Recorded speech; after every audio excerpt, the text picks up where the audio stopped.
नमस्कार साथियों, आज हम देखेंगे बिहार पुलिस दरोगा बीएसएससी।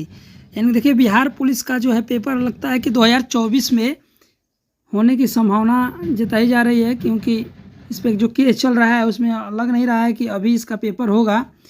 तो उसके लिए भी यहाँ से आपको तैयारी होगा। दरोगा का तो पेपर होना ही होना है। तो ये जो जीके जीएस है, इसमें बिहार दरोगा में भी बार बार जो प्रश्न पूछे गए हैं और बिहार एसएससी में भी। तो ये आपका यहाँ से 3 चीज़ का जीके जीएस यहाँ से मिल जाएगा। ये आपके इंटर लेवल का जो बीएसएससी चल रहा है उसका प्रैक्टिस सेट आपका 8 है। तो इसे रट लें, क्योंकि बार बार परीक्षा में पूछे जाने वाला प्रश्न ही आपको यहाँ से मिलने वाला है। तो चलिए पहला प्रश्न को देखते हैं। तो यहाँ से पहला प्रश्न दिया है कि दूध को दही में बदलने के लिए किस बैक्टीरियम का प्रयोग किया जाता है। यानी कि दूध से दही में बदलने का प्रक्रिया जो है वो लैक्टोबैसिलस नामक बैक्टीरिया के प्रयोग से दूध से दही बनता है। और देखिए एक भी प्रश्न पूछा जाता है कि दूध से दही बनने की प्रक्रिया कौन सी प्रक्रिया है, रासायनिक है या फिर भौतिक है। ये भी प्रश्न पूछे जाते हैं। चलिए आपको अगला देख लेते हैं। 2 नंबर प्रश्न दिया है कि मुक्त रूप से निलंबित चुंबक। यानी कि मान लीजिए एक चुंबक है, यहाँ पे चुंबक और इसको लटका दिया गया है। ये चुंबक है, मान लीजिए फ्री रूप से लटक रहा है, और मान लीजिए ऐसे लटकेगा तो थोड़ा सा दोलन करेगा, ऐसे ऐसे जाया आएगा। अब बताया जा रहा है कि मुक्त रूप से निलंबित चुंबक किस दिशा को संकेतित करेगा। यानी कि मान लीजिए 4 दिशा है, तो वो जो लटकेगा तो ये हो सकता है कि इधर भी मूव करे। चलिए एक बार अच्छे से बता देता हूँ। मान लीजिए चुंबक हो गया, यहाँ से लटका है, तो ये इधर भी मूव करेगा और इस दिशा में भी नाचेगा। यानी डबल दोनों साइड मोशन होगा।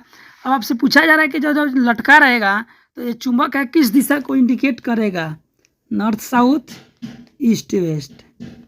किस दिशा को फ्री चुंबक जो है संकेतित करता है, तो ये संकेत करता है नॉर्थ पोल और साउथ पोल, यानी उत्तर और दक्षिण। यानी ऑप्शन नंबर बी इसका करेक्ट आंसर हो जाएगा।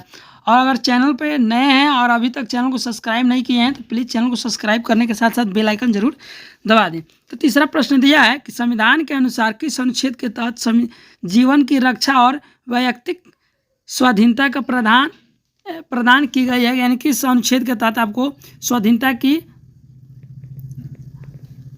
और जीवन की रक्षा का जो है आपका दिया गया है अधिकार। तो यह अनुच्छेद आपका अनुच्छेद 21 है, यानी ऑप्शन नंबर बी इसका करेक्ट आंसर हो जाएगा, अनुच्छेद 21। चलिए 4 नंबर प्रश्न देखते हैं कि ग्रहों की परिक्रमा करने का पथ जो होता है वो किस प्रकार का होता है। जैसे मान लीजिए बीच में जो सूर्य होते हैं, यहाँ पे कोई ग्रह हो गया ऐसे, तो मान लीजिए मोशन कर रहा है, ठीक घूम रहा है, इनका पथ पूछा जा रहा था। पथ कैसा होता है, फैला हुआ वृत्ताकार। ऑप्शन नंबर डी इसका करेक्ट आंसर हो जाएगा। चलिए आपका 5 नंबर प्रश्न दिया है, ये भी इम्पोर्टेंट प्रश्न है कि प्रथम विश्व साइकिल दिवस कब मनाया गया था। पूछा जा रहा है कि विश्व साइकिल दिवस कब मनाया गया था। तो ये आपका मनाया गया था 3 जून 2018 में। कब, 3 जून 2018 को। चलिए 6 नंबर प्रश्न देखते हैं। ये भी बहुत ही इम्पोर्टेंट प्रश्न है और इस तरह का प्रश्न आपको बिहार दरोगा में जरूर पूछे जाते हैं। बीपीएससी लेवल का ये सवाल है कि जनवरी 1950 के बाद जन्मे, यानी पूछा जा रहा है कि 1950 के बाद जन्मे भारत के बाहर का व्यक्ति भी भारत का नागरिकता का हकदार होगा यदि। फिर उसके बाद से नियम दे दिया गया है कि उसके जन्म के समय उसके पिता भारतीय नागरिक हो, उसके जन्म के समय उसकी माता भारतीय नागरिक हो, उसके जन्म के समय उसका कोई भाई या बहन भारतीय नागरिक हो, ए और बी में से कोई। तो इसका करेक्ट आंसर हो जाएगा आपका ऑप्शन नंबर डी, कि उसकी माता भारत का नागरिक हो या फिर उसका पिता जो है भारतीय नागरिक होना चाहिए, तब वो 1950 के बाद अगर कहीं विदेश में जन्म लिया है तो भारत का नागरिक हो जाएगा। तो इसका correct answer option number D, A या बी में से कोई। देखिए ये भी खिलाड़ी से भी प्रश्न पूछे जा रहे हैं। तो प्रश्न है कि साइना नेहवाल किस खेल से जुड़ी हुई है। देखिए ये मैंने प्रश्न इसलिए डाला, एक साइना नेहवाल है, एक सानिया मिर्जा है। इसमें हमेशा कन्फ्यूजन हो जाता है कि साइना नेहवाल जो है किस खेल से जुड़ी हुई है।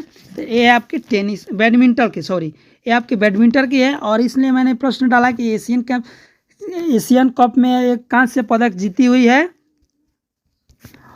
और ये जो है एशिया गेम्स चल रहा है, ओलंपिक का जो गेम चल रहा है, तो ओलंपिक में भी ये क्या है, कि बैडमिंटन खेला जाता है, तो इसलिए महत्वपूर्ण है। और देखिए टेनिस की बात करें तो सानिया मिर्जा जो है टेनिस की है। चलिए देख लेते हैं 8 नंबर प्रश्न दिया है कि वातावरण के संबंध में एसपीएम का विस्तार क्या होता है, यानी कि एसपीएम का फुल फॉर्म क्या होगा, यही बताना है। तो इसका फुल फॉर्म होगा suspend particular matter, option number B. चलिए देख लेते हैं 9 नंबर प्रश्न और अंतिम प्रश्न, सेकंड लास्ट प्रश्न है कि किस भारतीय राज्य को प्रथम संपूर्ण डिजिटल राज्य घोषित किया गया, यानी कि प्रथम संपूर्ण डिजिटल राज्य, तो ये आपका केरला है। क्या है? केरल राज्य है। चलिए अंतिम प्रश्न देख लेते हैं। अंतिम प्रश्न है कि निम्नलिखित में से कौन सा नाइट्रोजन फिक्सिंग बैक्टीरिया है। क्या नाइट्रोजन फिक्सिंग बैक्टीरिया जो है वो कौन है? तो ये है राइजोबियम। क्या? Rhizobium, option number B. प्रश्न कैसे थे कमेंट में बताइएगा, और किस चीज़ का आप तैयारी कर रहे हैं, और बिहार पुलिस के स्पेशल आप न्यूज़ चाहते हैं तो कमेंट में करके बताइएगा, मैं उसका और डिटेल से बता दूंगा उसका पेपर कब होने की संभावना है। Thank you.